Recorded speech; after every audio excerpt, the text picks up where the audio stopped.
Welcome to another episode of Bulletproof. As we tell all our audience on a daily basis, stay bulletproof. Thank you for making us a top 10 podcast on Apple Podcasts. But it's not because you like to hear my voice. It's because we have amazing guests like the one I have today. She is, first of all, and I'm going to say this twice, she is the original reporter that broke the Jeffrey Dahmer story and wrote the bestseller Monster and so much more. And we're going to get into it. Let's hear it for Ann Schwartz. And thank you so much for coming on today. It's my absolute pleasure. Well, Steve, I appreciate you having me on. I appreciate you emphasizing the part about the original reporter, because one of the problems of being the first is everybody who comes after, sometimes they can end up dominating the narrative once it hits, I don't know, Netflix, let's say, for example, or something else. So right. I really appreciate the time. No. And so again, because you just touched on that, let's start with that. So obviously you're the original that breaks the story. And again, everybody climbs on, like you said, everybody's the first, everybody's this. When people do stuff on Jeffrey Dahmer, do they still recognize you as the original, or has other people taken credit since the story was broken? Well, that's one of the hard things about writing a book about something that actually happened. Everything is in the public domain, right? Everyone knows the story of Jeffrey Dahmer. My experience is unique because I was a print reporter back in 1991 who broke the story. I was the first one to report it. I got in the building. I've spoken to Jeffrey Dahmer. I did all of those things. Unfortunately, Steve, I didn't do them when we had social media or I know. or Netflix streaming services. So, what I understand about when people want to tell the story, and it's an intriguing story. I completely get it. But we can use it as an example and not dance around on it. The Netflix piece that came out about Dahmer with the same name as my book. It's a movie. It's not meant to be a documentary. And that's what people need to understand, that if you want to know, I always say, if you loved the Netflix, movie, great. Then, the book is really a companion piece to that. So you can see what really happened. What the producers did there was to make a great movie. And by making a movie, they decided to invent some of the information. And the part that especially, upsets me is when people retell the part of the Jeffrey Dahmer story about the involvement of the police a couple months before his, arrest. So I'm grateful to have the opportunity with you to talk about this, but also I'm grateful to people that pick up the book and say, I thought that was an entertaining movie. Let's see what actually happened. Right. And well, there's a couple of things that it's funny because we were just talking. I went to a play the other night on the 44 caliber killer, believe it or not. We were so we got into that whole dialogue. Who's the biggest or most well-known, serial killers. And I just believe it, and my hand to God, I always say Jeffrey Dahmer, to me, was one of the most famous and one of the biggest, in my opinion. Obviously, you have Charles Manson, you have all these different things, but Jeffrey was different because he ate people, he did all this stuff. But I have two questions that I never had answered, and I don't know the answer to. And only being a former cop and knowing what would have happened to me if somebody came to my car and escaped someone, from Jeffrey Dahmer, and have him come out, Jeffrey, and basically say, no, and placate it like they were a gay couple, and then let them go back. And then, obviously whatever happened from there happened. Was that story actually factual? And did anything ever happen to those cops to your knowledge?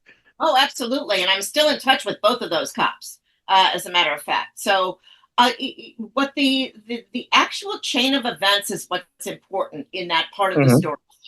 And you've been a cop, so you get it. You understand when you are in a neighborhood, I mean, let's start by saying this is not, this is not happening in Garden City. This is happening in the most challenged part of the city of Milwaukee, crime-ridden. Officers, it was known as Squad 30's area, and that meant that it was the area where all the craziness happened. Right. People directing traffic with aluminum foil in their head, or seeing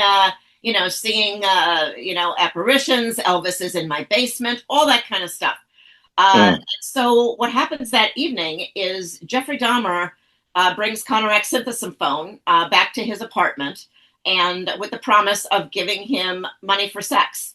Conrad was a prostitute, and people don't like to hear that because it upsets what would be a better narrative, which is to say, oh, he's some poor little teenage boy, and I get it, and I'm not victim blaming here, but we have to look at the whole picture. We have to look at the whole story, all right? Sure. So we look at, so Dahmer brings Conrad home. He goes through his ritual, but he's a serial killer. So what this means is by this time in all his killings, he is getting more and more sloppy. He is no longer, he has rituals, but those rituals are no longer, as neat and tidy as they were. So they get into kind of a frenzy. So what happened is Dahmer had given Conrad a drink, which had the sedative in it, and Dahmer realizes they ran out of beer. So Conrad passes out on the couch. Dahmer runs out to get more beer, right? Right. While Dahmer's out, he has not given enough of the sedative to the boy. The boy gets up, runs out of the house. He's very disoriented, does not speak great English to begin with. Okay. Is running up the alley, and he doesn't have anything on, doesn't have any clothes on. So, right. So I can see, right. I don't mean to cut you off. So I can see now a little bit being on patrol, and all of a sudden this guy comes up to me naked, and that's not what happened. The boy never went up to the police. Oh, okay. Oh, sorry.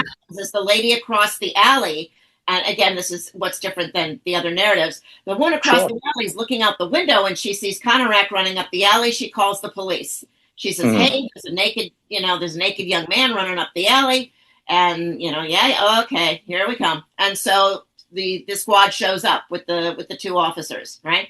When they get there, they see Conrad is sitting in the back, sitting on the like the trailer of an ambulance, right? Of a med unit, a fire department med unit. He's got that silver blanket thing wrapped around him, right? So Dahmer's now, and the cops are looking, and Conrad is not communicative. Is he not communicating because he is, he's still, disoriented? Disoriented? Absolutely. So now Dahmer's walking back. Dahmer sees all this commotion, and he sees Conrad sitting in the back of that ambulance. And instead of going, "Oh my God, what am I going to do? I'm going to make a run for it," Dahmer has fooled the police before. He is a master manipulator. Let's not forget that. He's a master manipulator. And he also, you mentioned Charles Manson before. Charles Manson was a mass murderer, but he also did not. He looked like a crazy guy. He's got a swastika carved in his head, and he's got the hairs all over the place. Dahmer looks like a regular person.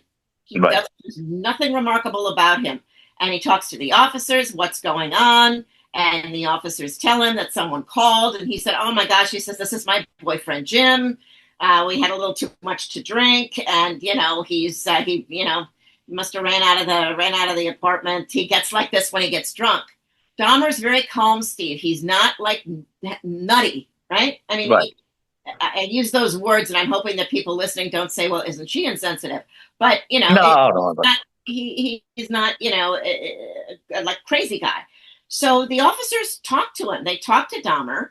They can't really talk to the kid because he is not real verbal. They're believing Dahmer when he says he's drunk, right? So just to make sure, so the officers don't just walk away. They say, "You know what? Can we come back upstairs with you just to make sure everything's okay?" All right. So that's due diligence, Steve. That's not. I didn't know any of this. I did not know any of this. Well, that's why we're That's buying. why I'm asking. We're buying my book because we want to know what really happened that night. And the officers go into the apartment, and what they see is Connor, the apartment. And again, because I saw it with my own Right. eyes, the Mm. apartment doesn't look like some torture chamber, right? Mhm. Connor's clothes are folded neatly in the corner of the couch, right? And they let him sit down on the couch. And Dahmer's also got photographs on the table. Remember, he takes Polaroids of his Right. victims Right. before and after. So the Polaroids he has are Conorak in very sexualized positions, right? And in the and naked in these photographs. And so the cops see those. Dahmer doesn't seem like a lunatic. Put all those things together, and the cops say, "Okay, well, this is a clearly an argument between two gay men in a relationship. We're out of here." So they Right. go and they leave. And right Mhm. after the cops leave, Dahmer kills Conrad. So, Right. Are the cops to blame for this? I always hold that they are not, because Well, again, if you break it that way, sure, then no, no. But obviously, the myth and the legend has grown, where he runs up to the police, and the police, Dahmer comes out, and they kind of like, "All right, get out of here," type of thing. So that's what I was always under the belief and impression of. So it just shows you, as time goes on, stories, myths grow, and that's the story you get. But no, doing that, then they did their whole due diligence because and that's you know, important because I still work with the police. I have made no bones about being very pro police. So I'm not necessarily looking for a reason to say the cops were no, no. up, but they didn't.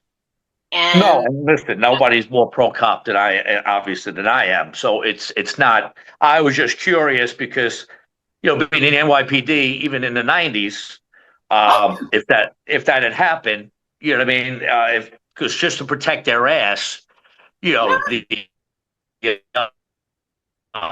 upper, we would have been terminated only for that reason because they need a scapegoat. You know what I mean? So, but obviously knowing now what they did and the actions they took, they were indemnified. You know what I mean? So that's a whole different animal. So, moving forward, that again, because I want to get everything I possibly can because I find you so fascinating. I could talk to a wrong number for 45 minutes. And I got to bring that in with you. All right. and so, what would you say the biggest misconception when speaking to Dahmer of what people knew of him or think of him to what he actually was, and what was, besides a misconception, what was the biggest surprise to you speaking with him that you thought maybe, you know, was it because he was cunning? Was he, what was your biggest take? Because the cop story, he had to have balls the size of elephant balls because if it's me, I'm out of there. I'm not going to go confront the cops and be calm. And so, anyhow, giving you the floor. I had Dahmer when Dahmer's defense attorney Jerry Boyle had Dahmer on the stand. He asked Uh-huh. about these two cops and about that night, and Dahmer was pretty much saying, "Hey, there's no way they could have known." And sometimes I get yelled at by saying, "Hey, you're taking the word of a serial killer," but everybody wishes they would have had the magic 8 ball, Steve, and cops don't have it, and we don't have it. And when we find out that there's been a serial killer, we always go back and we say, well, how did you not know? How could you not tell? I sat in the room with the guy. I'm telling you that there is nothing about him that makes him remarkable or interesting or memorable or any of that. He is just plain vanilla. But again, that is what made him a master manipulator, is the fact that he doesn't look like, like a nut. He looks like a regular guy. He speaks like a regular guy. In fact, no inflection in his voice at all. When he has a conversation, they are really quick, like one word answers, and that's all it was. He was not chatty, but he was cunning, and he was good at manipulating people. That's how we end up with 17 victims, and how we ended up with 2 cops out of a job, by the way, because the police chief without really giving them a chance to explain, fired them back then. Years later, on appeal, these cops got their jobs back. One of them went on to be the president of the Milwaukee Police Union. One of them the other one went on to become a chief of police in a small town elsewhere in Wisconsin. So that story, I mean, Dahmer's a legend by the time I get to court and see him. So, right. We're looking for something. When he comes through the door and he looks like just a guy, it's surprising because right. You're like, well, no, I want him to look crazy. I want him to look like, right. Right. Because crazy. we all have visions of what the boogeyman is, right? That's how they so long. That's how they right. And without getting caught. Right. And sometimes sometimes it's better not to see the boogeyman because what's in your mind is a lot scarier. And then when you see it and it's him, it kind of like, really? You know what I mean? Like you said, you would figure like he'd be nutty and, but if he was, then he probably would have got caught a lot earlier. Right. So, let's it's 6 1/2 dozen. I'm sorry. I don't mean to talk over you, Steve. I apologize. No. I can tell you that what does everybody say, no matter what, whenever we catch one of these guys, they say the same thing. They go talk to the neighbors. He was quiet man. He was quiet. Right? Quiet man, family man. Family man. Look at the Gilgo Beach serial killer, Rex Huerman. He's, my God, he lived next door to me. I had no idea because you don't. Because if you did, they wouldn't get to kill that many people. Exactly. It's crazy. No pun intended. So what was once you broke the story and all that stuff, that, again, pre-social media, what happens to you? I mean, does it change your life? I mean, obviously we're still talking about it and we're on a podcast about it today, but what was the biggest change for Ann?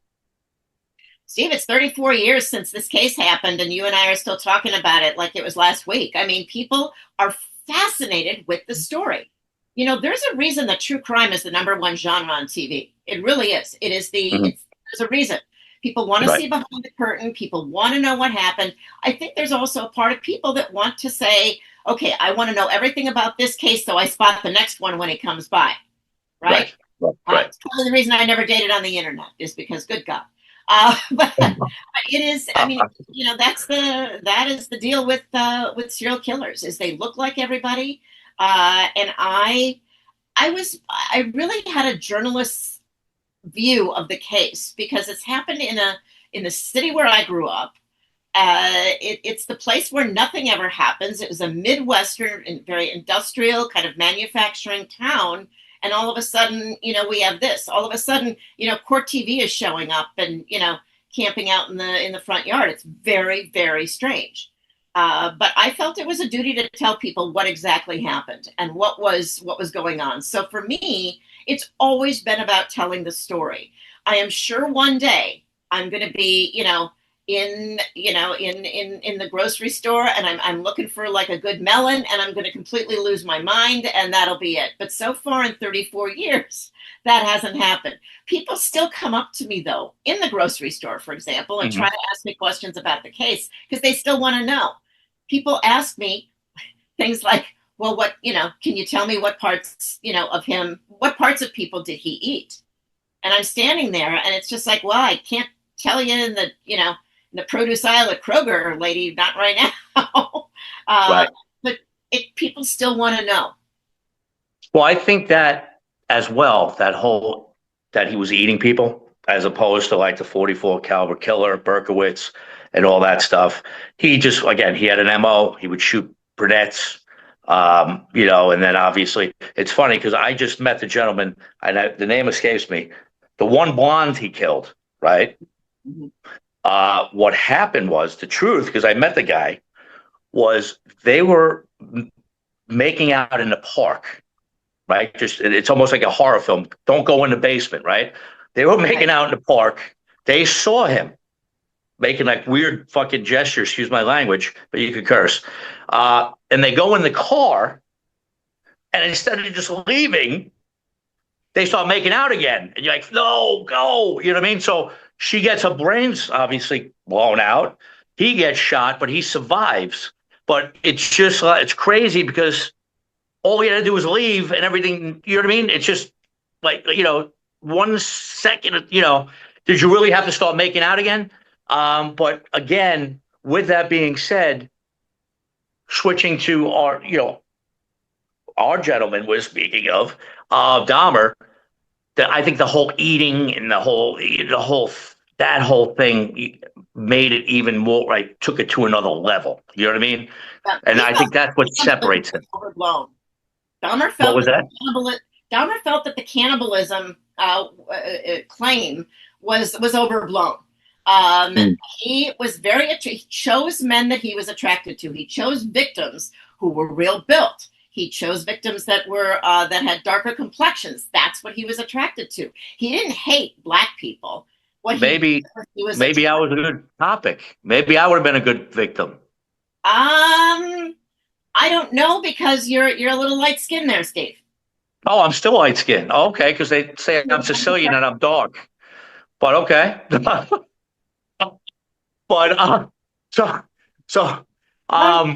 That's well, I am Sicilian and Greek, but I didn't know if I was dark enough. But that's a bummer. I wouldn't fit his category, so that sucks. But Monster. So tell me about what inspired. I mean, I know what inspired you, probably, right, Monster. But tell me how that experience was writing Monster and how people reacted to that. Well, I was a reporter. The first edition of Monster came out in 1992, right after Dahmer's trial. So the book ended right after his trial. And what happens is 30 years later, I get a call from the publisher, from Hachette, and they say, "We would like you to go back and we want you to finish the Dahmer story 30 years later." So what I did, Steve, is in addition to going back and making sure that everything was still correct, because sometimes things come out later that I had no idea about. Right. Sure. Everything that I had reported was correct and was accurate.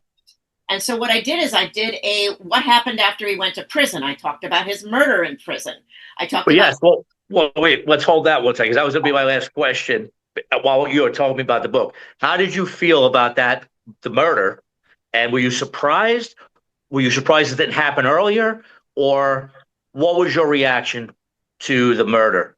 I absolutely knew that the moment that he got out of solitary confinement and started mixing with the general population, that this would happen. He was going to be gone because there was no way he was going to survive in prison. Right. It was, so there was just no way. There were a lot of stories about him when he was in prison. I debunked a lot of those because, those aren't always true.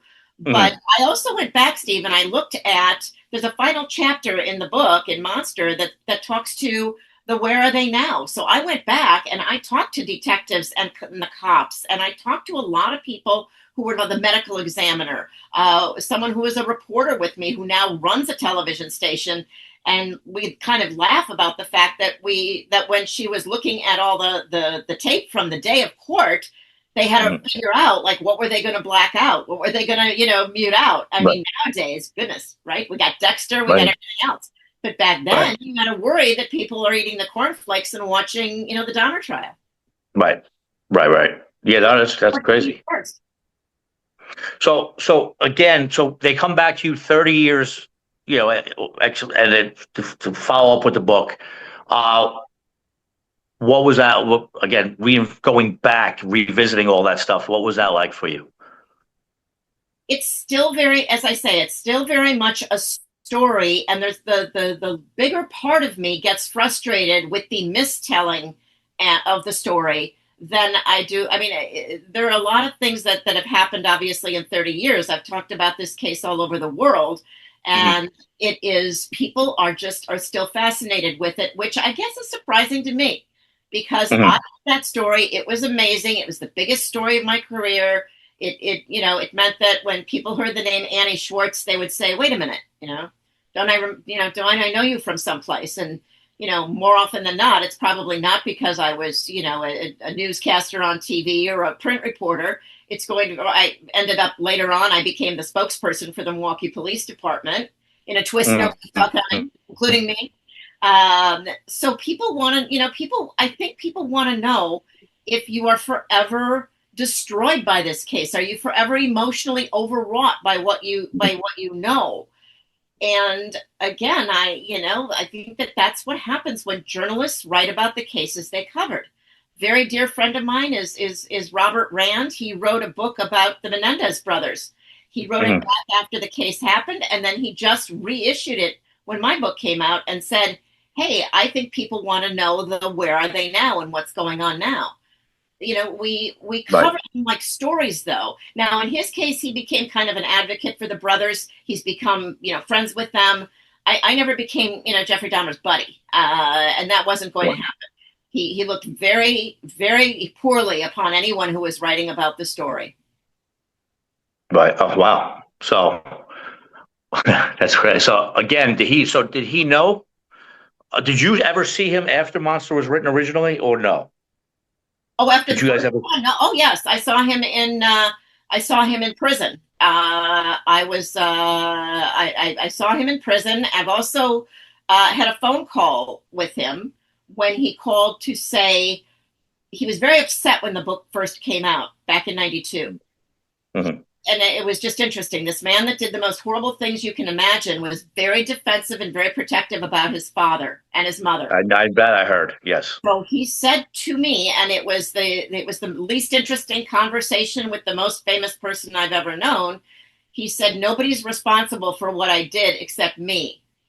And that was it. And and so I wanted to have a whole conversation about, so why did why'd you eat the people, Jeff? If that's, I didn't get the chance to do that. It was very matter of fact. That's all he had to say. But I got to know him later when I heard all of the tapes of him in prison talking with his father. His father recorded all of their prison telephone conversations with the thought that the father was going to write a book later. And he never did. He wrote one right away that he called A Father's Story. But Dahmer wanted to help his father at least make some money or do something from this case. And so I've gotten to know, if you can use that expression, Dahmer through hearing his conversations with his father. And that was, maybe that's part two, Steve. But there you go. There you go. That is fascinating to me, was to hear him talk to his father and to have there be a little glimmer in there of him saying, can we maybe discuss that when we're not, doing this, meaning when we're not recording this? And to me, that was kind of like, oh, he's trying to have some kind of a relationship with his father. And no, it's pretty wild. That was shocking to me. The girl pretty wild. So, not doing anything when it comes to this story, but yeah, that was it's pretty crazy. Well, believe it or not, Ann, we're almost up against it here. How it went like this. Couple things before we let you go. Obviously, please tell everybody in the audience how they can get Monster. I'm sure it's on Amazon, all that stuff. But if you don't mind, tell everybody where they can buy Monster, how they can find you and reach out to you on either social media or whatever handle you speak to people on, and what you're up to now. All right. Well, I answer any emails that people like to send me. I also respond to direct messages over social media, whether it's on Twitter or on Instagram. I'm always happy to answer. Can you share those handles, please, if you don't mind? My Instagram is at Ann Schwartz 911. Right? And then my handle on, oh my gosh, how crazy is it that I might not remember my handle on? I think my handle on Twitter is the same thing. I loathe social media, Steve, with the heat of a nova, but I keep up on it just because it's what you have to do. I also see people coming out with stories on Dahmer, and I want to be the voice that says, no, you're not telling this correctly. You're not saying this right. Right. So, but people can get my book wherever books are sold. If you get the if you get the audio version, I read the book, which is truly that might be the strangest thing I had to do in the whole writing of this thing, was to read my own book. That was very strange. And I'm always happy to communicate with people. Really, I don't shun that. I don't blow anybody off. I want to hear your impressions. If you say, I think the police were responsible, let's have a conversation. Why do you believe that? And often it's because they have heard misinformation, and I get the chance to clear that up. So, well, that's amazing. And what I'm going to, and I like to say thank you so much. And I think we should pick this up another time. But once again, Ann Schwartz, thank you so much for coming on. This was an amazing episode. It flew by, which means, I was really involved. You answered so many of my questions.